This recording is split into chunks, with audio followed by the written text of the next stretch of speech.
Welcome back. Let's look at this question. Sin p of x is equal to minus 3 over 7. Find cos p of x. Now, when you read this question, you know that there are two possible answers. And therefore, the cast diagram will help you. So very quickly, you draw your cast diagram. All, smoke, Texan, tan, cigarette, cos.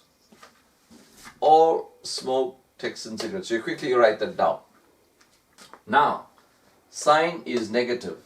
So sign is positive here. Alright. The word all, let's put it like this. This is A. All means sine, cos, and tan. All are positive there. So sine is positive there, sine is positive there. But this one is saying sine is negative. That means I must draw two diagrams. Sine is positive there, positive there, positive there. So sine could be negative here. So that's one possible place for P. It could be here because sine is positive there, positive there. So it could be third or fourth. So this is the third. And now sine could also be here because sine is negative. Right. Now we go back. Sine. Sine means this is y and this is r. We write the formula now next to it. Sine. Sine is y over r. So y is negative 3. So there's your x, there's your y. Y is negative 3. And r is 7. So we got the y, we got the r. We need to find the x. So very quickly, x squared plus y squared is equal to r squared.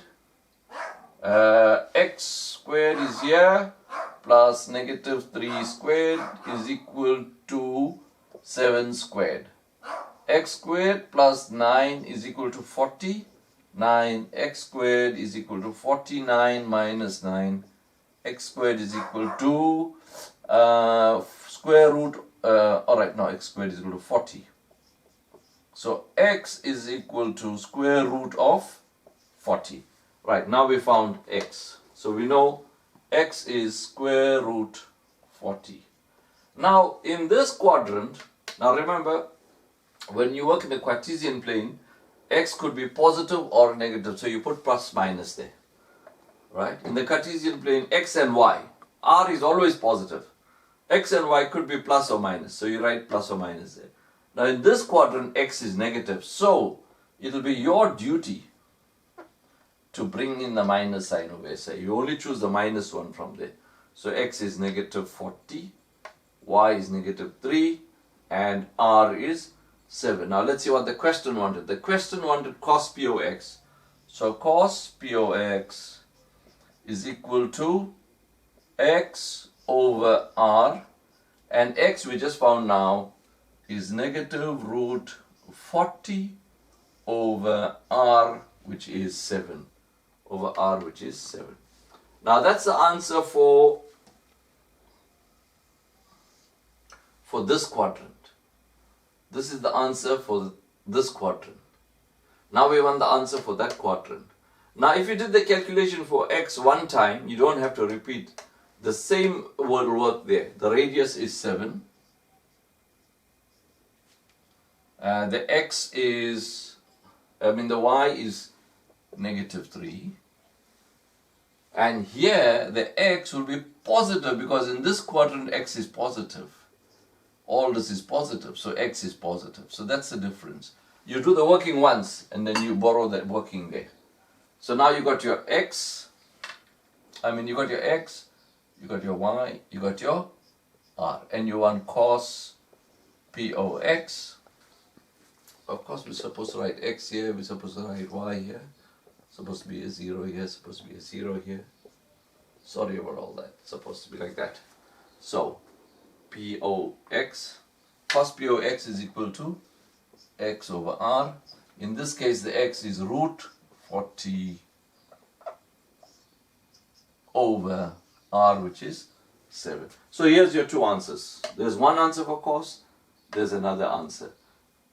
Because this question leaves you with two answers. And in this question you can see we are using all smoke, texts and cigarettes to help us.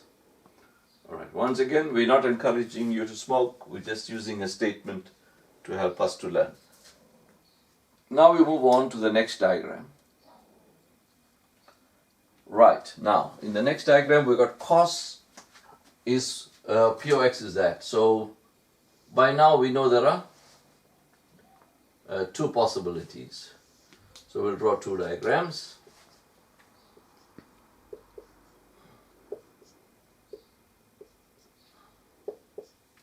Now, cos is positive in the first quadrant. Cos is positive here.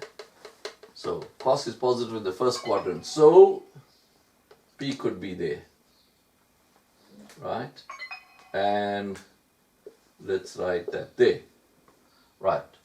And cos is also positive in the third quadrant. So, it's here. So, it's here. Right, now we go here. Cos, we write the formula next to it. Cos is x over r. X over r. So x is 2. R is 5. We don't know why. So we fill the same thing here. Right? You got 2 over 5. So that's x over r. So x is 2. R is 5. We don't know y. So we have to calculate y. Once again, you'll start. X squared plus y squared is equal to r squared. We know x is 2 squared plus y squared is equal to r is 5 squared. 4 plus y squared is equal to 25. So y squared is equal to 25 minus 4. Y squared is equal to 21. Y is equal to plus minus root of 21. Alright, now let's create some space here. We'll write that answer here. And then we will write this answer here. Now we want what? We want tan P of x. So we want tan P of x. So let's put it, or let's put it right down here. Tan P of x is equal to y over x. And we just found y, which is square root. Oh, in this quadrant, y is positive. So we will take the positive answer, which is root 21. So it is root 21 over x, which is 2. X, which is 2. So that's your answer. Or if you're not too sure, let's rewrite the answer here. Tan is equal to y over x, which is equal to root 21 over 2. Tan is equal to y over x. Y over x, root 21 over 2. Now in this diagram we don't have to repeat, but you have to be very careful. Y is plus or minus root 21. Plus or minus root 21. So in this diagram, y is negative. All over here y is negative. So this is negative root 21. This is negative root 21. So you want tan P of x here. Tan P of x is equal to y over x. So y is negative root 21 all over 2. Y over x. That's your y. That's your x. So y over x will be negative root 21 over 2. Alright, so you can see that we are using this diagram here to help us get the answers. And be careful, y is equal to plus minus root 21. In this diagram, the y is positive, so you take positive 21, write it here. In this diagram, y is negative, so you take negative 21 and you write it here. So the positive 21 goes there, the negative 21 comes here. Alright, so that finishes number 1 and number 2. Alright, let me get you now to number 3 and 4.